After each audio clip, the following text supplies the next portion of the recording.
All right. I'm new to this. So it's uncomfortable. And you know what? I tried filming this once, and I watched it, and I really didn't want to do more than one take, which, should probably be more dedicated than that, but whatever. And I slurred the entire video. This is an extremely uncomfortable thing to do. I have a lot of appreciation for people who are doing YouTube stuff now.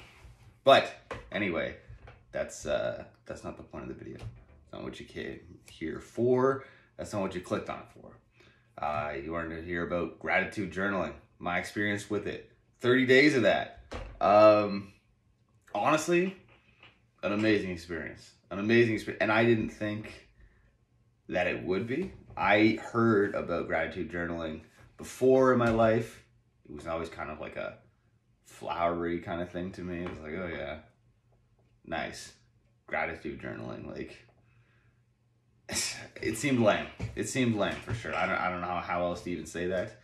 But I didn't want to do it for myself. Started watching a lot of self-improvement content, and of course I came across the GOAT, Hamza. I think if you're into self-improvement on YouTube at all, then you've definitely heard that name. And he talks about it a lot, and it's surprising when you see him. He's a very charismatic guy, great videos, like lots of good content. Like, he's really putting a lot of effort into his life. You wouldn't know his mental health was so bad at the beginning of his journey, but yeah, just watching his stuff, I realized it was, and how he attributes a lot of that growth to this journaling.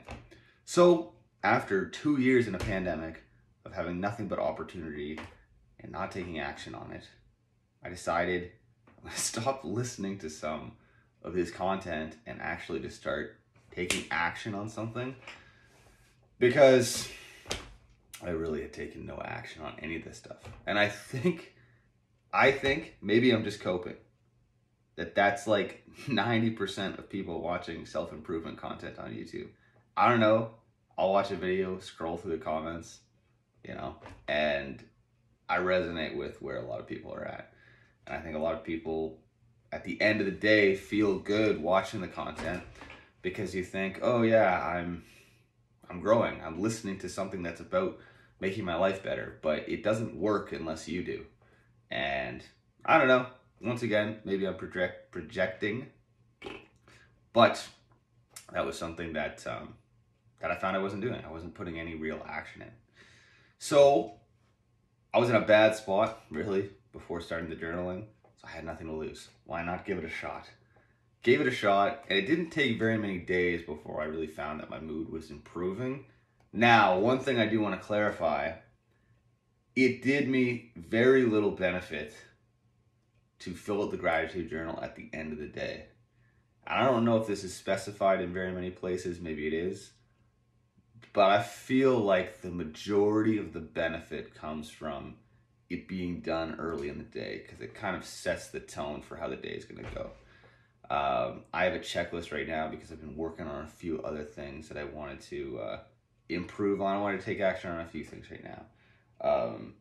So sometimes, it's on the list. I have to check it off. I have to get it done. It gets done at the end of the day. That doesn't really help me. It doesn't help me too much. But yeah, it's crazy if you try not to be repetitive with gratitude journaling, which I think is an important aspect of it. I think you should try not to be repetitive, because it will force you to be thankful for outlandish things that you wouldn't have expected.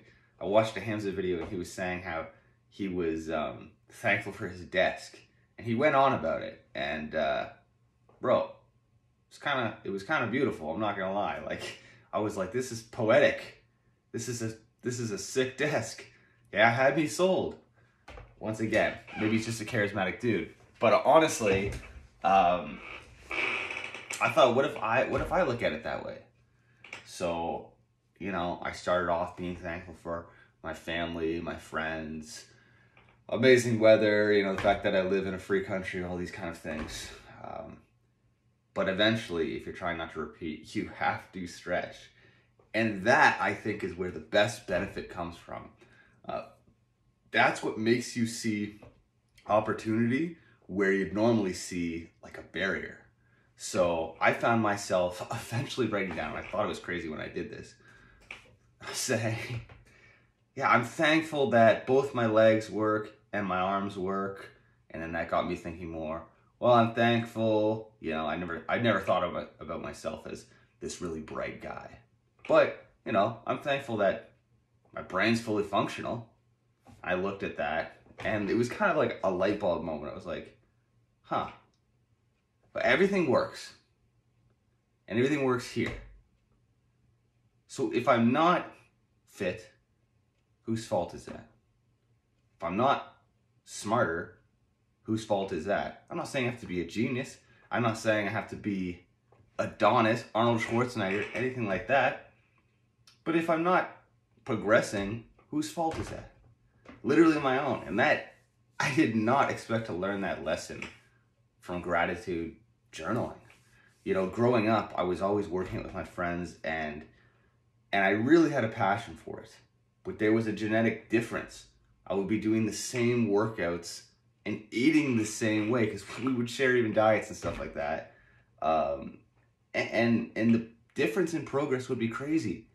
And at the time, for a lot of my life, that was a discouraging thing because I was so focused on competition, I guess. And I was scaling like my own improvement, my own potential off of someone else's. And that's a crazy thing to do in the first place because there's a million different like metrics by which you can improve. And some people are going to be more adept in some areas than others. That's fine. That's completely fine. But it wasn't for me because I could only see one thing. So anyway, gratitude journaling kind of opened my eyes to that hey, look, I have no excuses. I have, like, everything's working. I have the ability. The only thing that's not working is me. I'm not putting in the work. And I'm actually like happy to sit here and say that. And I think it would be easy for me to sit here and say, oh, I wish I found that out earlier. Oh, I always knew that, but why didn't I take action on it? There's time now. That's all I can do. All I can do is be thankful that I have right now that, you know, I'm thankful for tomorrow. Whether or not it actually happens, whether or not I have tomorrow, whatever. If I'm thankful for it, it doesn't happen, I won't be here to be bummed about it. That's fine. So I'm rambling now, but yeah, I think it's worth a try. It's good for your mental health. I know that that's something that gets pushed a lot. The gratitude journaling is good for that. I've done another page in the book. I'll grab it right here, actually. So one page each day. One is for just journaling. So I can go back and see how I was doing, you know, 30 days ago. And one is for gratitude journaling. So I'm not saying to do both. I've been doing both. It's good to be able to go back and look at how I was feeling and what was going on in my life even just like a month ago. And it's crazy, like, the difference that's there. So yeah, I would say it's worthwhile. Oh, what was I going off about? Yeah, it's good for your mental health, but more importantly, I think it's good for your perspective. I think it's really good for your perspective because, you know, I'm going to wake up each day. I'm going to start my day with all the things that I'm grateful for. And when I think about it, most of the things I'm grateful for all create opportunity. You know, grateful for the great weather. What am I going to do with it? I'm grateful to be in Canada. I think it's a great country with a lot of opportunity. What am I going to do with that opportunity? You know, I'm grateful that everything works. What am I going to do about it? And that's a shift for me, guys. I don't know. Maybe I'm preaching to the choir. That's a shift for me. I don't know what to do here on YouTube. I think people do outros. I don't have one, so see you later.